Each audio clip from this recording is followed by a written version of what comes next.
Erwan Balanant. Merci, Monsieur le Président. Monsieur le ministre de l'Éducation nationale, la question que je vous pose aujourd'hui est une question collective que je porte avec mes collègues Jimmy Pahin, Vincent Bru, Bruno Fuchs, Sophie Mette, Sylvain Waserman, Maude Petit, Bruno Joncourt, Sandrine Josso, François Pupponi et Florence Lasserre. Par sa décision du 21 mai, le Conseil constitutionnel sème le trouble et menace le choix que de nombreuses familles ont fait pour l'éducation de leurs enfants. Le choix d'une éducation reposant sur l'immersion, méthode qui a fait ses preuves depuis plus de 50 ans en démontrant son efficacité pédagogique et humaine. Comment comprendre et accepter que soient aujourd'hui menacés partout en France des réseaux associatifs qui ont montré leur excellence? Comment menacer des établissements tels que le lycée Diwan de Carhaix, classé en 2013 meilleur lycée de France par Le Figaro? La France souffre d'un mal, celui de ne pas comprendre que les langues régionales sont un trésor pour notre culture française. Et ce mal est amplifié depuis la révision constitutionnelle de 1992, lorsque les parlementaires ont ajouté un alinéa à l'article 2 de notre Constitution en proclamant le français comme seule langue de la République. Cette réforme a tenté de construire l'unité républicaine, mais au détriment de notre patrimoine linguistique. Nous sommes très inquiets de cette nouvelle remise en cause. Au MoDem, nous sommes fiers d'appartenir à une famille politique qui a toujours protégé nos langues régionales, notamment en 1994, lorsque François Bayrou a fait de ces établissements des établissements privés sous contrat. Monsieur le ministre, vous avez fait des annonces dans Ouest France samedi dernier. Malheureusement, vos déclarations ne nous rassurent pas complètement et ne rassurent aucun des acteurs associatifs sur l'impact de cette décision du Conseil constitutionnel. Monsieur le ministre, pouvez-vous clarifier votre position sur l'immersion?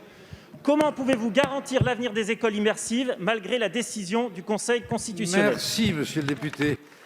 La parole est à monsieur Jean-Michel Blanquer, ministre de l'Éducation nationale, de la jeunesse et des sports. Merci, monsieur le président, mesdames et messieurs les députés, monsieur le député Erwan Balanant. Vous avez entendu le Premier ministre et vous avez donc entendu déjà les initiatives qui seront prises tout simplement pour accompagner les acteurs, et vous avez compris à quel point, et je l'ai dit lors des discussions parlementaires, nous voulions soutenir les structures auxquelles vous avez fait référence. Donc je le répète aisément, merci d'avoir fait référence à mon entretien dans Ouest France, qui en effet dresse quand même les perspectives du développement des langues régionales. Et ce développement des langues régionales, eh bien, prenons-en toutes les possibilités. D'abord, la possibilité de prendre en compte les langues régionales en option au bac, avec des points supplémentaires, comme c'est le cas pour le latin et le grec. C'est une mesure que j'ai commencé à annoncer et qui aura un impact sur les décisions d'élèves pour prendre des langues régionales lorsqu'ils ont à l'âge du lycée. N'oublions pas que c'est 85% des élèves qui sont en situation non immersive pour les langues régionales, et c'est 100% des élèves qui sont concernés par cette mesure. Deuxièmement, et c'est important de le signaler, nous allons développer aussi les technologies au service des langues régionales. Rappelons que le CNED, désormais, enseigne les 4 premières langues régionales françaises. C'est tout à fait inédit, ça veut dire qu'on peut les apprendre depuis n'importe où dans le monde, ce qui n'était pas le cas auparavant.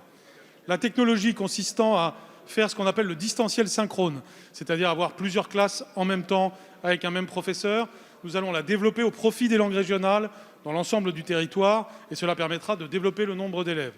Enfin, c'est important de dire que les langues régionales, ça peut être aussi dans le temps périscolaire et extrascolaire, dont j'ai la charge en tant que ministre de l'Éducation nationale, de la jeunesse et des sports. Autrement dit, le plan mercredi, les vacances apprenantes, tout ceci, pour le coup, peut se passer de manière parfaitement constitutionnelle, de façon immersive. Il y a donc des perspectives très importantes. Et enfin, n'ayons pas peur, c'est le bilinguisme en particulier qui est consacré constitutionnellement désormais et qui permet bien des choses, y compris la suite des pratiques actuelles. Donc, ne jouons pas à nous faire peur. Bien entendu, il est extrêmement important maintenant de devenir précis, conforme à la Constitution. Respectons bien sûr l'état de droit et développons les langues régionales. Je vous remercie.